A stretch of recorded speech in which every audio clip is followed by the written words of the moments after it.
नमस्कार, माझं नाव श्रीपाद पाध्ये.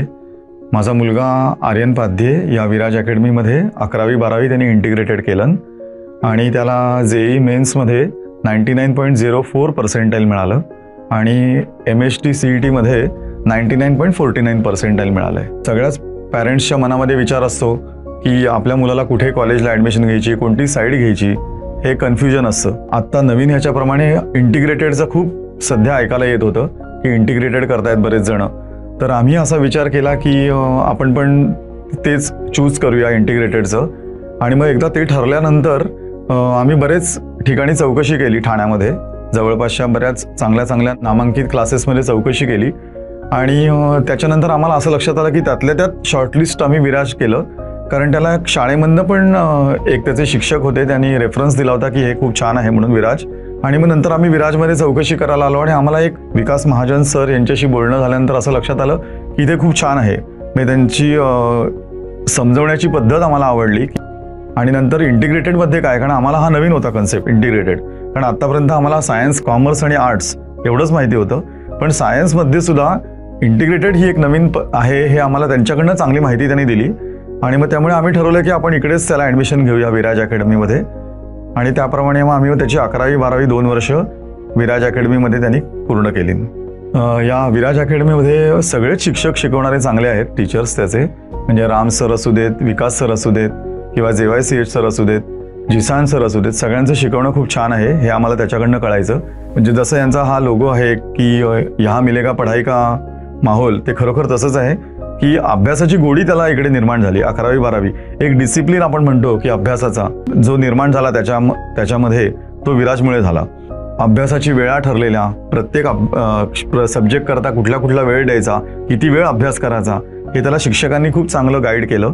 म्हणजे स्पेशली त्याचे जे मेंटर होते JYCH सर, त्यांनी त्याला खूप मदत केली त्या बाबतीमध्ये. तो कधीही त्यांना मेसेजेस वगैरे करायचा, फोन करायचा, काही अडलं तर विचारायचा, डाऊट्स विचारायचा आणि त्यांनी वेळोवेळी त्याला खूप छान मदत केली आणि त्याचंच यश त्याला पुढे मिळालं. त्यामुळे त्याच्याकरता मला थँक्स म्हणायचं आहे त्यांना. इकडे स्टडी कल्चर खूप छान आहे विराजमध्ये. त्याच्यानंतर दर अल्टरनेट सॅटर्डे संडेला त्यांची एक्झाम व्हायची आणि त्या एक्झाममध्ये जो रिझल्ट डिक्लेअर व्हायचा तो खरोखर म्हणजे एक प्रोफेशनली जसा जेईच्या एक्झामचा जसा रिझल्ट लागेल तसा रिझल्ट ते डिक्लेअर करायचे. प्रत्येक सब्जेक्टमध्ये किती मार्क मिळाले, प्रत्येक विषयाला किती मिनिटं लागली, किती बरोबर प्रश्न आहेत, किती चुकीचे प्रश्न आहेत, म्हणजे हे एकदम प्रोफेशनल होतं. म्हणजे ते मला खूप आवडलं. आणि आम्हाला घरी बसल्या ॲपवरती समजायचं की आपल्या मुलांची काय प्रगती आहे, तो कुठे कमी पडलाय, कुठे त्यांनी छान केलंय, हे आम्हाला कळलं. म्हणजे हे खूप छान आहे ॲक्च्युली विराजचं, म्हणजे घेण्यासारखं खरंच कौतुकास्पद आहे. आणि इकडे PTM मध्ये आम्ही यायचो त्यावेळेला सुद्धा आम्हाला त्यांनी खूप छान गाईड केलं. स्पेशली ते JYCH सरांबरोबर, म्हणजे त्याचे मेंटरच असल्यामुळे त्यांच्याशी भेट झाली मी 2-3 वेळा. आणि त्याचे कुठले वीक पॉईंट्स आहेत आणि कुठे तो चांगलं करू शकतो हे त्यांनी दोन्ही आम्हाला त्यांनी सांगितलं आणि त्याप्रमाणे त्यांनी बदल केला.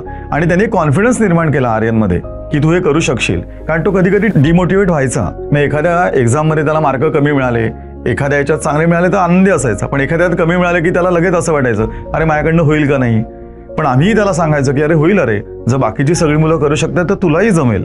आणि हाच कॉन्फिडन्स त्याला त्याच्या सरांनी सुद्धा दिला चांगला आणि त्यामुळे जे यश मिळायचं ते त्याला छान मिळालं. म्हणजे पॅरेंट्सना मला सांगायचं असं आहे की तुमच्या मनात जर काही डाऊट्स असेल की आपण कुठे घ्यावी इंटिग्रेटेड क्लासेसमध्ये ॲडमिशन घ्यायची असेल तर, कारण बरेच ऑप्शन्स ओपन असतात, बऱ्याच ठिकाणी ॲडव्हर्टाईज वगैरे छान असतात, पण आपण कन्फ्यूज होतो इकडे जावं का तिकडे जावं. पण मला असं वाटतं की हा डाऊट तुमचा क्लिअर होईल जेव्हा तुम्ही खरंच विराजमध्ये ॲडमिशन घ्याल. म्हणजे मला तरी असं वाटतं, मी 2 वर्ष माझ्या मुलाला बघतोय की त्यांनी ज्या प्रकारे करून घेतलं 11वी-12वी, त्याचं CETचा असू दे, JEEचा असू दे, रादर बोर्डाचा सुद्धा अभ्यास त्यांनी खूप छान प्रकारे करून घेतला. कारण काही ठिकाणी मला असं वाटतं बाहेर बोर्डाचा अभ्यास कितपत करून घेत असतील मला शंका आहे, पण इथे त्यांनी त्याच्याकरताही खूप छान मदत केली. की आता माझ्या मुलाला मला वाटतं 12वीमध्ये 88% मिळालेत. मी त्याच्यामध्ये सुद्धा त्यांचं यश खूप आहे. मुलांचं तर आहेच आहे, पण ह्याच्यामध्ये त्याचे जे टीचर्स आहेत त्यांनी जे करून घेतलं अभ्यास, त्यांनी जी गाईडलाईन्स दिली त्याच्यामुळे हे केवळ शक्य झालंय. म्हणून मला असं वाटतं की तुम्ही विराजमध्ये घेणं केव्हाही फायद्याचं आहे. जर एका वाक्यात सांगायचं झालं तर V for Viraj, V for victory.